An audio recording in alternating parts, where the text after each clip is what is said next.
The conference room had gone silent. Sarah, a mid-level project manager at a struggling tech startup, watched as her CEO announced his resignation. The company was hemorrhaging money, 2 major clients had just left, and the remaining leadership team sat frozen, exchanging nervous glances. In that vacuum of uncertainty, Sarah did something that surprised even herself. She stood up and said, "We need to talk to the team, right now, before rumors spread. And we need a plan by tomorrow morning." She wasn't the most senior person in the room. She had no official authority to take charge. But in that moment, she saw what needed to happen and moved toward it. By the end of that brutal week, the board had asked her to step in as interim CEO. 2 years later, she'd turned the company profitable. Sarah wasn't born a leader. She didn't have an MBA from a prestigious school or decades of executive experience. What she had was something more fundamental. She saw a moment that demanded action and chose not to wait for permission to lead.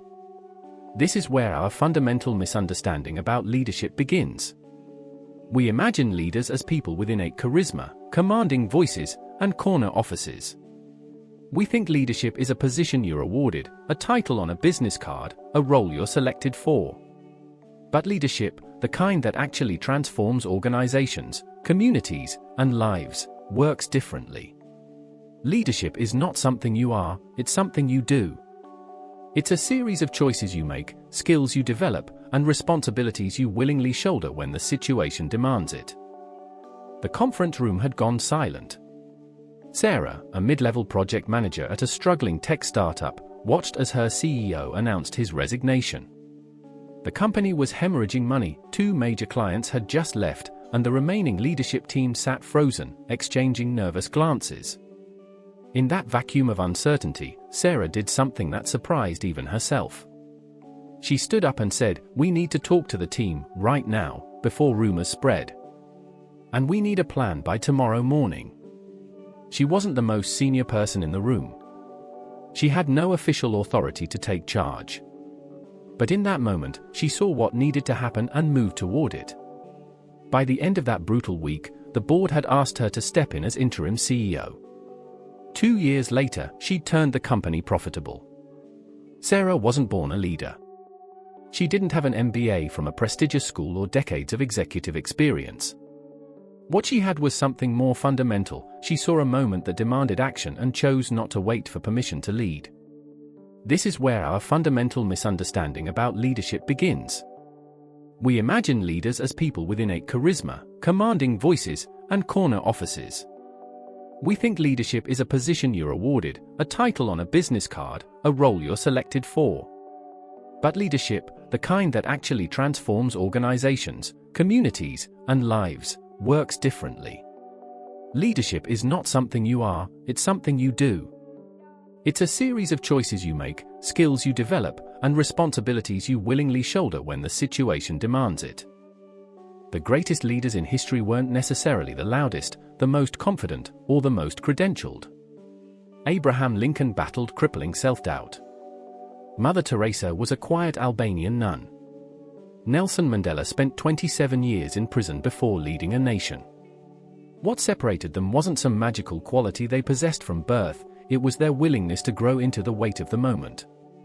This matters because most of us will never run countries or lead massive movements. But all of us will face moments when someone needs to step forward, when a team is floundering, when a family faces crisis, when a community needs direction, when a friend needs guidance. The question isn't whether you'll encounter these moments. The question is whether you'll be ready when they arrive. Becoming a great leader isn't about transforming into someone else. It's about developing a specific set of capacities, the ability to see clearly when others are confused, to remain grounded when chaos erupts, to help people find their courage when fear dominates, to make difficult decisions when the easy path beckons, and to keep moving forward when every instinct screams to retreat. These capacities can be learned. They can be practiced. They can be strengthened through deliberate effort. Over the next 4 parts, we'll explore exactly how to build these capacities. We'll start where all leadership must begin, with leading yourself. Because you cannot guide others to places you haven't traveled yourself. You cannot create calm if you're internally chaotic. You cannot inspire trust if you don't understand your own patterns and triggers. Self-leadership is the foundation upon which everything else is built. Then we'll explore the heart of leadership, understanding and connecting with people. We'll examine how to make sound decisions when the stakes are high and information is incomplete. And finally, we'll look at how to sustain your leadership over time and multiply your impact by developing other leaders. But here's what you need to know right now: leadership is not reserved for the chosen few. It's available to anyone willing to do the work. Sarah in that conference room didn't feel ready. She felt terrified. But she chose to act anyway. That choice, repeated thousands of times in thousands of small moments, is what shaped her into the leader she became. Your leadership journey starts the same way. Not with a grand declaration or a perfect plan, but with a simple decision to begin. The hardest person you will ever lead is yourself. Most aspiring leaders skip this step. They read books about motivating teams, study communication frameworks, and practice their public speaking. But they never do the deeper, messier work of understanding their own minds. This is why so many leaders implode spectacularly, not because they lack strategic vision or business acumen, but because they never learn to manage their own fear, ego, or insecurity. Consider Marcus, a talented engineer promoted to team lead at 28. He was brilliant, driven, and genuinely cared about his team. But whenever someone questioned his decisions, his chest would tighten. His face would flush. He'd become defensive, sometimes even aggressive, shutting down the conversation. He didn't want to react this way, he knew it was counterproductive, but in those moments, something took over. His team started avoiding difficult conversations with him, and innovation ground to a halt. Marcus had the title of leader, but he hadn't yet learned to lead himself. Self-leadership begins with self-awareness. You need to understand your patterns, the specific situations that trigger you, the stories you tell yourself under. Your patterns, the specific situations that trigger you, the stories you tell yourself under stress, the ways you self-sabotage when things get difficult. This isn't therapy, though therapy can help, this is practical reconnaissance. A pilot needs to know how their aircraft handles in different conditions. You need to know how you handle pressure, criticism, uncertainty, and success. Start by tracking your reactions. When do you feel defensive? When do you avoid difficult conversations? When do you make impulsive decisions you later regret? When do you need to be right instead of being effective? These aren't character flaws to beat yourself up over, they're data points. Marcus eventually realized his defensiveness spiked whenever he felt his competence was being questioned, a pattern rooted in being the youngest of 4 brothers who constantly challenged him. Once he saw this pattern clearly, he could interrupt it. When that chest-tightening sensation arrived, he learned to pause, take a breath, and say, "Tell me more about your concern." Simple, but revolutionary. The second pillar of self-leadership is emotional regulation. Leaders face an endless stream of difficulties: projects fail, people quit, budgets get cut, plans collapse. Your team will look to you in these moments. If you panic, they panic. If you spiral into blame or despair, they follow. This doesn't mean suppressing your emotions or pretending everything is fine, that's just as damaging. It means developing the capacity to feel your emotions fully while not being controlled by them. Think of emotions as weather systems passing through. You can acknowledge the storm without letting it capsize your ship. When disappointing news arrives, you might say to your team, "This is frustrating, and I need 20 minutes to process it. Let's regroup at 2 p.m. with clear heads." You're modeling something powerful, that emotions are valid and manageable, not forces that dictate our actions. Stress, the ways you self-sabotage when things get difficult. This isn't therapy, though therapy can help, this is practical reconnaissance. A pilot needs to know how their aircraft handles in different conditions. You need to know how you handle pressure, criticism, uncertainty, and success. Start by tracking your reactions. When do you feel defensive? When do you avoid difficult conversations? When do you make impulsive decisions you later regret? When do you need to be right instead of being effective? These aren't character flaws to beat yourself up over, they're data points. Marcus eventually realized his defensiveness spiked whenever he felt his competence was being questioned, a pattern rooted in being the youngest of 4 brothers who constantly challenged him. Once he saw this pattern clearly, he could interrupt it. When that chest-tightening sensation arrived, he learned to pause, take a breath, and say, "Tell me more about your concern." Simple, but revolutionary. The second pillar of self-leadership is emotional regulation. Leaders face an endless stream of difficulties, projects fail, people quit, budgets get cut, plans collapse. Your team will look to you in these moments. If you panic, they panic. If you spiral into blame or despair, they follow. This doesn't mean suppressing your emotions or pretending everything is fine, that's just as damaging. It means developing the capacity to feel your emotions fully while not being controlled by them. Think of emotions as weather systems passing through. You can acknowledge the storm without letting it capsize your ship. When disappointing news arrives, you might say to your team, "This is frustrating, and I need 20 minutes to process it. Let's regroup at 2 p.m. with clear heads." You're modeling something powerful, that emotions are valid and manageable, not forces that dictate our actions. Practical techniques matter here. Some leaders use the 90-second rule. Neuroscientist Jill Bolt Taylor discovered that the physiological lifespan of an emotion in the body is about 90 seconds. If you can ride out that initial wave without reacting, you'll make better decisions.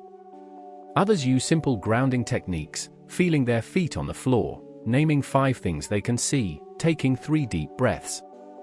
These aren't fluffy wellness exercises, they're tools for maintaining clarity when your amygdala wants to hijack your prefrontal cortex. The third element is integrity, and this goes deeper than just telling the truth. Integrity means your actions align with your stated values, even when it's costly. Especially when it's costly. Every time you claim something matters to you but then act differently when it's inconvenient, you erode trust, not just with others, but with yourself. A leader named Jennifer ran a marketing agency that claimed to value work-life balance. But when a major client demanded weekend work, she emailed her team at 11 p.m. on Friday expecting responses. When people started burning out and leaving, she was genuinely confused. "But I gave them generous time off," she protested. She couldn't see the gap between her stated values and her actual behavior. Her team could. Building integrity requires brutal honesty with yourself. What do you actually value versus what do you wish you valued? Where are the gaps between what you say and what you do? Close those gaps, even when it hurts.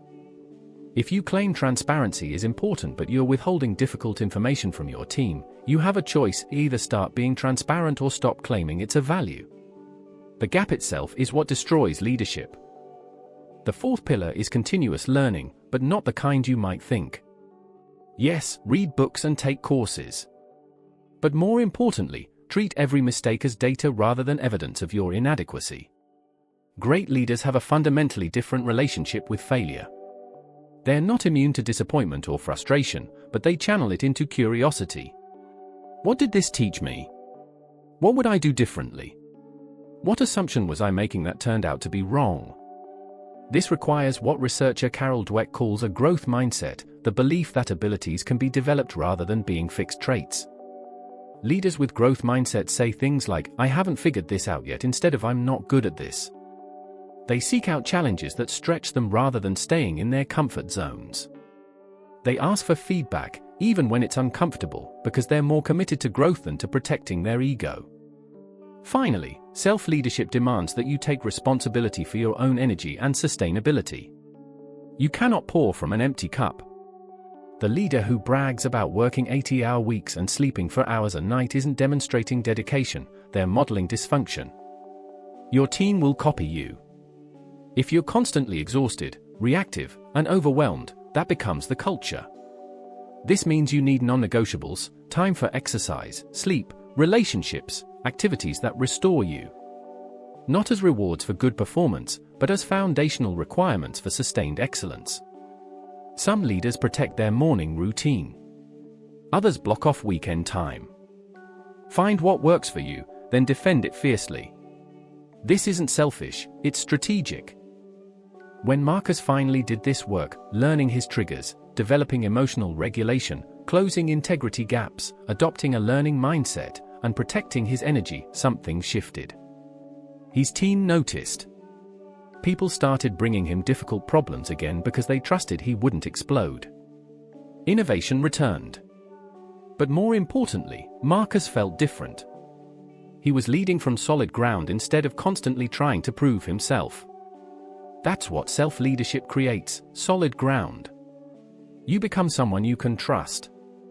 And when you trust yourself, when you know you can handle your reactions, stay aligned with your values, learn from mistakes, and maintain your energy, you're finally ready to lead others.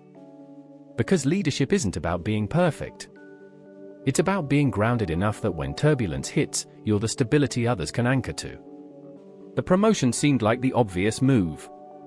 David had been the top salesperson for 3 years running, crushing every quota, landing the biggest clients.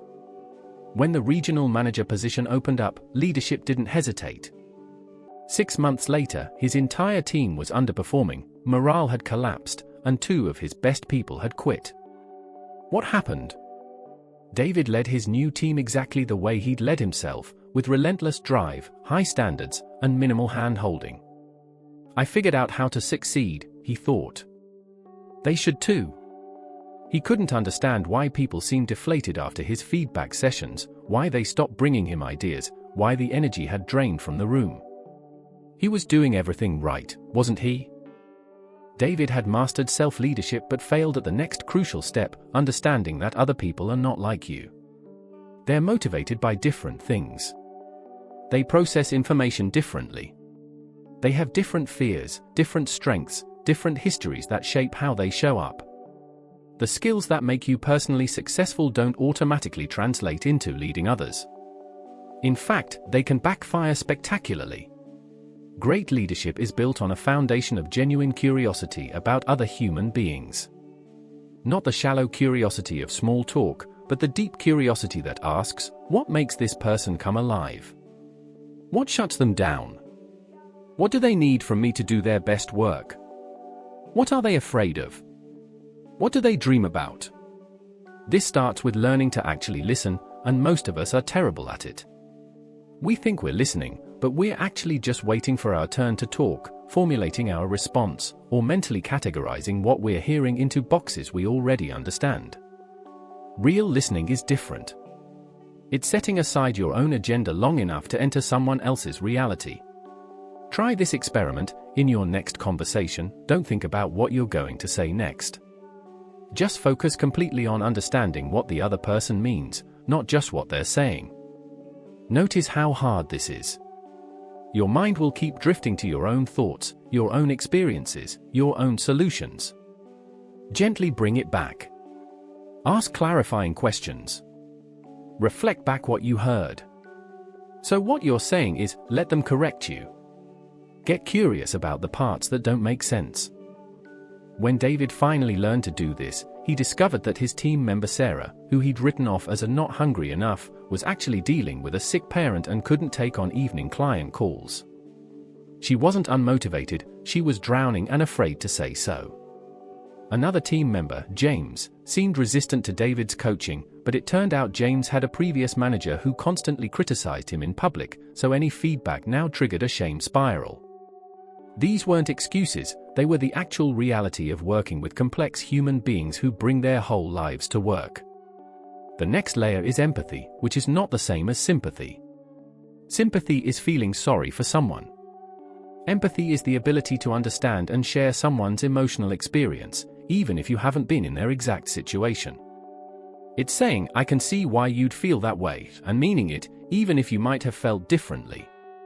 Here's what empathy is not. It's not agreeing with everyone, lowering standards, or avoiding difficult conversations. David worried that understanding Sarah's situation meant he couldn't hold her accountable. Wrong. Empathy actually makes accountability more effective because it's rooted in reality. Instead of treating Sarah like she was lazy, David restructured her accounts to focus on clients in her time zone and adjusted expectations temporarily while she sorted out her caregiving situation. Her performance improved because someone finally saw her actual constraints instead of imagining she was just like him. Empathy requires you to recognize that behavior is information.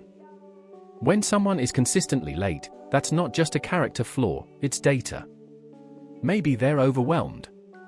Maybe they don't understand why timeliness matters for this particular task. Maybe they're checking out because they feel undervalued. You won't know until you get curious instead of judgmental. The third critical skill is reading the room, understanding group dynamics and emotional currents. Every team has an emotional climate that's either energizing or draining, psychologically safe or threatening. Great leaders can sense this and respond to it. Walk into a meeting and pay attention. Is there tension you're not seeing? Is someone unusually quiet who's normally vocal? Is there forced enthusiasm that feels hollow? These aren't distractions from the real work, they are the real work. A team that doesn't feel safe won't innovate. A team that doesn't trust each other won't collaborate. A team that's burning out won't sustain performance, no matter how good your strategy is. Creating psychological safety, the belief that you won't be punished or humiliated for speaking up with ideas, questions, concerns, or mistakes, is perhaps the most important thing a leader does. Google's massive study of team effectiveness found it was the single most important factor in high-performing teams. More important than talent, more important than resources, more important than clarity of goals. How do you build it? Start by modeling vulnerability. Admit when you don't know something. Share a mistake you made and what you learned. Ask for help. This gives others permission to be human too. When someone brings you bad news, thank them, explicitly, genuinely, for having the courage to tell you. When someone admits a mistake, respond with curiosity about what happened rather than anger about the outcome. When someone challenges your idea, lean in with interest rather than defensiveness. David learned this the hard way. In one meeting, a junior team member tentatively suggested that David's new sales process was actually slowing things down. David's old instinct was to defend his approach, after all, it had worked for him. Instead, he paused and said, "Tell me more. What specifically is creating friction?" 20 minutes later, they'd identified 3 bottlenecks David hadn't seen because he wasn't the one doing that part of the process. They fixed it together. More importantly, everyone in that meeting learned it was safe to speak up. The fourth element is adaptation, recognizing that different people need different things from you. Some people need clear direction and structure. Others need autonomy and space to figure it out themselves. Some need frequent check-ins. Others find that micromanaging. There's no one-size-fits-all approach to leading people. This doesn't mean being inconsistent or having no standards. It means being flexible in how you help different people meet those standards. Think of it like teaching someone to swim. Some people need you in the water with them, close by. Others need you on the deck, watching but not hovering. Some need lots of technique instruction. Others need you to just throw them in and trust they'll figure it out. Same goal, learning to swim, different approaches based on who they are. Finally, genuine connection requires you to see people as whole human beings, not just as functions or resources. Yes, you need results from your team. But the people delivering those results have lives, families, dreams, struggles, and identities beyond their job title. When you're curious about someone's weekend, when you remember their kid's name, when you notice they seem off and check in, when you celebrate their wins outside of work, you're not wasting time. You're building the relational foundation that everything else rests on. This doesn't mean you need to be best friends with everyone you lead. Boundaries matter. But it means treating people like people, not like productivity units. It means remembering that the spreadsheet showing decreased output represents an actual human being who might be struggling, not just a number that's underperforming. After a year of focused work on this, David's team transformed. Not because he lowered standards, actually, they were hitting higher targets than ever. But the culture shifted from fear-based compliance to engaged commitment. People brought him problems early instead of hiding them. They collaborated instead of competing. They stayed late when needed because they wanted to, not because they were afraid of disappointing him. The turning point came when one of the team members who'd almost quit told him, "I finally feel like you actually see me, not just what I produce for you. That changes everything. That's the power of genuine human connection in leadership. It's not soft or secondary. It's the difference between compliance and commitment, between people doing the minimum and people bringing their full creativity and effort. And it starts with the simple, profound act of seeing the human being in front of you and caring about what you see. The executive team sat in stunned silence as the financial projections flashed on the screen. The company had 6 months of runway left, maybe 8 if they were lucky. Everyone knew something had to change, but the options were all bad: lay off a third of the staff, abandon their flagship product, pivot to an entirely different market, or try to raise emergency funding in the worst economic climate in years. The CEO, Amanda, felt the weight of 200 families depending on decisions she'd make in this room. This is where leadership moves from understanding yourself and connecting with people into the hard terrain of vision and action. Because eventually, someone has to decide. Someone has to chart a path forward when the map is incomplete and every direction looks risky.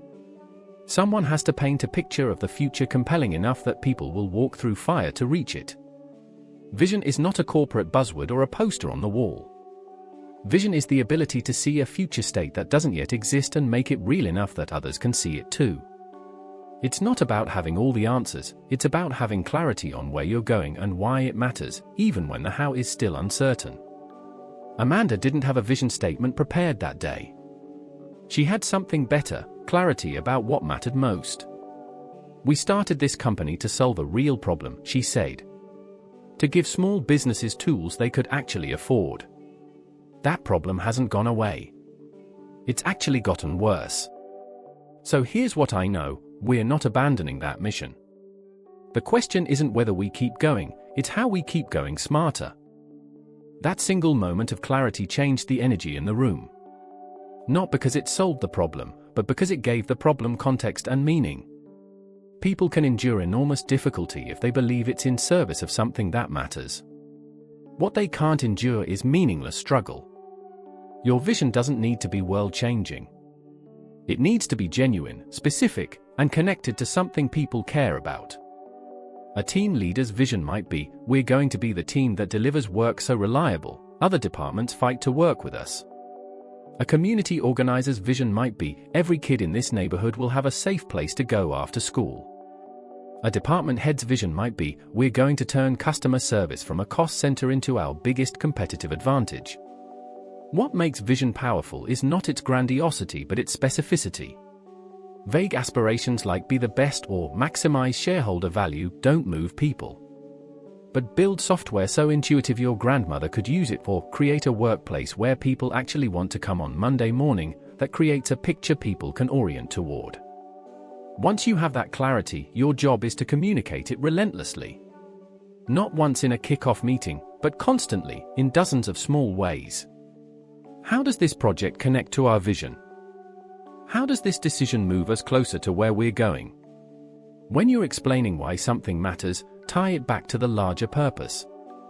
Vision isn't a destination you announce, it's a direction you point toward again and again until everyone can navigate by it instinctively. But vision without execution is just daydreaming. This is where decision-making becomes critical, and here's the uncomfortable truth: you will never have perfect information. You will always be deciding with incomplete data, uncertain outcomes, and competing priorities. Waiting for certainty is just a sophisticated form of avoidance. Great leaders develop a different relationship with uncertainty. They gather the best information they can in the time available, consult people who have relevant expertise or perspective, identify what's reversible versus irreversible, and then make the call. Not recklessly, but decisively. Amanda and her team spent 3 intense days analyzing options. They ran numbers, stress-tested assumptions, consulted advisors, and debated furiously. But at the end of those 3 days, Amanda made the decision: they would lay off 30% of staff, double down on their core product with the remaining team, and give themselves 12 months to either reach profitability or shut down gracefully. It was brutal. People cried. Amanda cried. But the alternative, slow decay through indecision, would have been worse. Here's what separates strong decision-making from weak. Strong leaders take full responsibility for their decisions, even when those decisions were made with input from others. When Amanda announced the layoffs, she didn't hide behind "the board decided" or "we had no choice." She said, "I made this decision because I believe it gives us the best chance of survival and ultimately allows us to help more people. I could be wrong. If this fails, that's on me." This is terrifying, which is why many people avoid leadership positions. When you make decisions, you own the outcomes.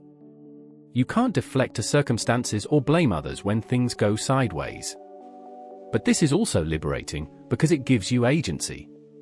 You're not a victim of events, you're an actor shaping them. The flip side is equally important. When decisions work out, great leaders share the credit. Amanda made sure everyone knew that the product innovations that saved the company came from her remaining team, not from her. "I made the call to focus on our core product," she said. "But these brilliant people made it work." Decision-making also requires knowing when to decide quickly versus when to wait. Some decisions are doors that close permanently: hiring someone, entering a market, making a major commitment. These deserve careful thought. Other decisions are more like dimmer switches, you can adjust them as you get more information. The key is distinguishing between the two. And sometimes the right decision is to explicitly not decide yet. "We don't have enough information to make this call, and the cost of getting it wrong is high. Here's what we need to learn in the next 2 weeks, and then we'll decide," is a perfectly valid leadership move. It's different from avoiding the decision forever. But here's where many leaders stumble: they make a decision and then fail to follow through with consistent action. They announce a new direction and then subtly undermine it through their daily choices. They say customer service is the priority but keep rewarding people for cutting costs. They declare transparency is important but continue to hold information close. Great leaders understand that their actions speak infinitely louder than their words. Every decision you make, every meeting you attend or skip, every person you recognize or ignore, every question you ask or don't ask, all of it communicates what you actually care about. If you say innovation matters but you punish every failed experiment, people learn that you don't actually mean it. If you say work-life balance matters but you send emails at midnight and praise the person who works weekends, people learn that too. Your actions are the curriculum. People will study them carefully and adjust their behavior accordingly. This means you need to be intentional about your actions, especially the small ones. What do you ask about in meetings? What do you celebrate publicly? What do you let slide, and what do you address immediately? Where do you spend your time? These daily behaviors either reinforce your vision or contradict it. Amanda learned this when she noticed people still working excessive hours despite her statements about sustainability. She realized she was still sending late-night emails and praising the person who worked through the weekend. She had to change her own behavior first, setting email boundaries, leaving the office at reasonable hours, explicitly thanking people who maintain balance. Only then did the culture actually shift. The final piece of vision and action leadership is persistence through difficulty. Because here's what nobody tells you: even when you make good decisions, things will still go wrong. Markets shift. Key people leave. Products fail. Competitors emerge. Funding falls through. The obstacle is the path, as the Stoics said. Your job in these moments is not to pretend everything is fine, that destroys credibility. Your job is to acknowledge the difficulty while maintaining forward momentum. Yes, this is hard. Yes, we're facing setbacks. And here's what we're doing about it. Then you focus on the next right action, and the one after that, and the one after that. Amanda's company didn't turn around immediately. They had months of brutal execution ahead, rebuilding with a smaller team, launching features with limited resources, winning back customer trust. There were days when Amanda questioned whether they'd make it. But she kept the vision clear, made decisions when needed, and acted consistently with what she said mattered. 18 months later, they hit profitability. 2 years later, they'd rehired everyone they'd laid off and then some. Not because Amanda was brilliant or lucky, but because she had a clear vision of where they were going. She made hard decisions when required, and she followed through with relentless, aligned action.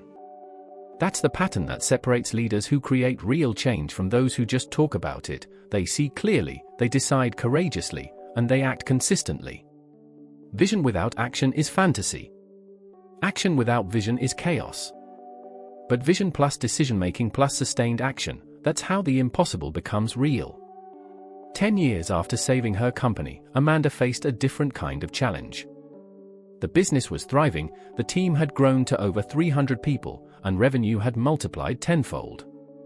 By every conventional measure, she'd succeeded. But lately, she'd noticed something troubling: decisions that used to flow through her now bottlenecked, waiting for her approval. Managers would hesitate to act without checking with her first. Innovation had slowed because people were afraid to experiment without her blessing. She'd become the constraint on the very organization she'd built. This is the paradox every successful leader eventually confronts: the skills that got you here can become the ceiling that prevents the next level of growth. The hands-on involvement that saved the company in crisis becomes micromanagement instability. The strong vision that aligned everyone initially becomes rigidity that stifles adaptation. The decisive action that broke through paralysis becomes autocracy that disempowers others. Sustaining leadership over the long term requires a fundamental shift in how you think about your role. In the early stages, leadership is often about what you can personally accomplish, your vision, your decisions, your actions. But mature leadership is about multiplication, developing other leaders who can accomplish things beyond what you could do alone. Amanda realized she needed to fundamentally change her approach. Instead of being the person with all the answers, she needed to become the person who developed people who could find answers. Instead of making every important decision, she needed to create a culture where good decisions happened without her. Instead of being indispensable, she needed to make herself progressively less necessary. This is terrifying for many leaders. Your identity becomes wrapped up in being the person people turn to, the one who solves problems, the indispensable linchpin. Letting go feels like becoming irrelevant. But the opposite is true: leaders who can't develop other leaders eventually become bottlenecks, and bottlenecks get removed. Developing other leaders starts with genuinely believing that people can grow beyond their current capabilities. Not everyone will become a senior leader, that's fine. But almost everyone can expand their capacity to lead in their sphere of influence, whether that's a small project, a specialty area, or eventually a whole team. This means giving people real responsibility before they feel completely ready. Amanda started identifying high-potential team members and putting them in charge of initiatives that stretched them. Not impossible assignments designed to fail, but challenging opportunities with real stakes. She told them explicitly, "I believe you can do this. You're going to make mistakes, I did when I was learning. I'm here to support you, not to take over when things get hard." Then comes the hardest part: actually stepping back and letting them figure it out. When one of her emerging leaders, Jason, made a decision Amanda wouldn't have made, her instinct was to correct it immediately. Instead, she asked herself, is this decision going to cause irreversible harm, or is it just different from what I would have done? Most of the time, it was the latter. She let it play out.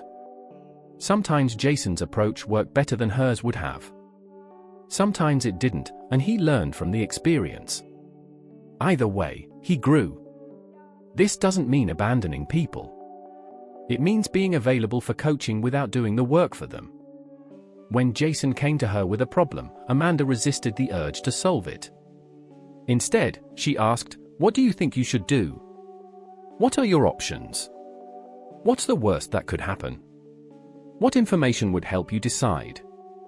She was teaching him how to think, not what to think. Great leaders also create systems and culture that outlast them. Amanda looked at which decisions required her judgment versus which ones could be guided by clear principles and processes. She worked with her team to articulate decision-making frameworks. Here's how we evaluate new opportunities. Here's how we handle customer complaints. Here's how we make trade-offs between speed and quality. These weren't rigid rules, they were shared understanding that allowed people to make aligned decisions independently. She also paid attention to what behaviors got rewarded. Were they only celebrating individual heroics, or were they recognizing people who developed others? Were they promoting the best individual contributors, or the people who made everyone around them better? She shifted recognition and advancement to favor those who embodied the leadership culture she wanted to multiply. But sustaining leadership isn't just about developing others, it's also about sustaining yourself. Leadership is a marathon, not a sprint, and many leaders burn out not from a single crisis but from years of accumulated stress without adequate recovery. Amanda had learned this lesson during the turnaround years. She'd pushed herself to exhaustion, telling herself she'd rest once the company was stable. But stability never quite arrived. There was always another challenge, another fire to fight. She realized that "I'll take care of myself once things calm down" was a fantasy. Things never fully calm down when you're leading anything meaningful. She had to build sustainability into her life as a non-negotiable practice. This meant protecting time for exercise, sleep, and relationships, not as luxuries when work permitted, but as foundational requirements that made everything else possible. It meant taking real vacations where she actually disconnected, trusting her team to handle things. It meant having a life and identity beyond her role as CEO. This wasn't selfish, it was strategic. A depleted leader makes poor decisions, loses perspective, and often becomes bitter or cynical. A sustained leader maintains the energy, creativity, and emotional generosity that great leadership requires. Your team deserves a leader who's operating from fullness, not fumes. Sustainability also requires you to keep learning and evolving. The leadership approaches that work at one stage often need to shift at the next. Leading 5 people is different from leading 50, which is different from leading 500. Leading in stability requires different skills than leading in crisis.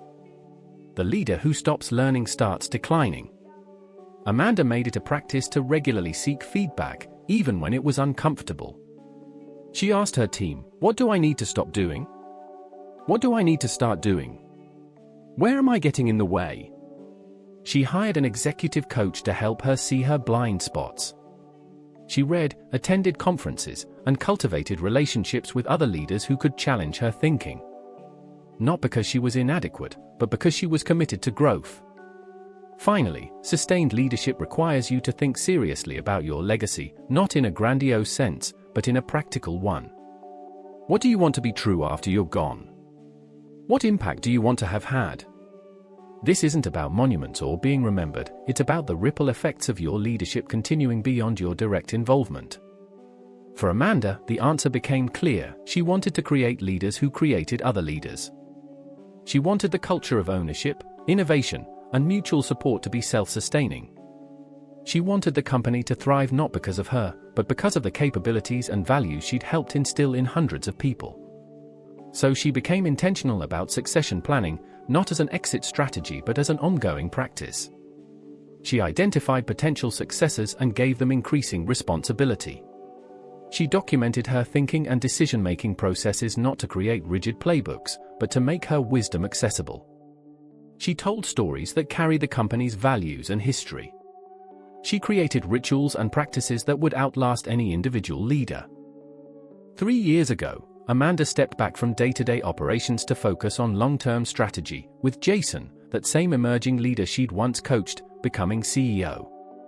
The transition wasn't seamless, and there were moments of doubt. But the company didn't just survive, it continued to grow and evolve. New leaders emerged. Innovation accelerated. The culture remained strong. Recently, Amanda attended a company all-hands where a team lead she'd never directly worked with was presenting a new initiative. The person's approach, the questions they asked, the way they developed their team, Amanda could see the leadership principles she'd worked so hard to establish, now fully embodied by someone who'd learned them through the culture rather than from her directly. That's when she knew the leadership had transcended her. This is the ultimate measure of great leadership, not what you accomplish personally, but what continues to grow after your direct involvement ends. It's the leaders you develop who go on to develop other leaders. It's the culture that sustains itself because it's been internalized, not just mandated. It's the positive impact that ripples outward in ways you'll never fully see or know. Think back to Sarah in that conference room at the beginning of this essay, standing up when no one else would. She didn't know she was beginning a leadership journey that would transform hundreds of lives. She just saw what needed to happen and moved toward it. That choice, repeated thousands of times, deepened through self-awareness, strengthened through genuine connection, focused through vision and action, and multiplied through developing others, is what creates lasting leadership. You don't need to save a company or lead a movement to become a great leader. You need to start where you are, with what you have, with the people around you. You need to do the internal work so you can lead yourself. You need to genuinely see and connect with the people you're leading.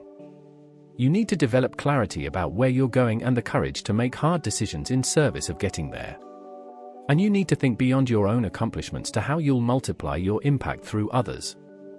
Leadership isn't a destination you reach. It's a practice you commit to, day after day, decision after decision, conversation after conversation. Some days you'll lead beautifully. Other days you'll stumble badly. Both are part of the journey. What matters is that you keep showing up, keep learning, keep growing, and keep helping others do the same. The world needs more great leaders, not perfect people, but committed people. People willing to do the hard work of understanding themselves. People who see others clearly and care about what they see. People who can envision better futures and take action to create them. People who multiply their impact by developing other leaders. That leader can be you. Not someday when you're more qualified or experienced or confident. Today. Right now. In whatever sphere of influence you currently occupy. The question isn't whether you're ready. The question is, will you begin?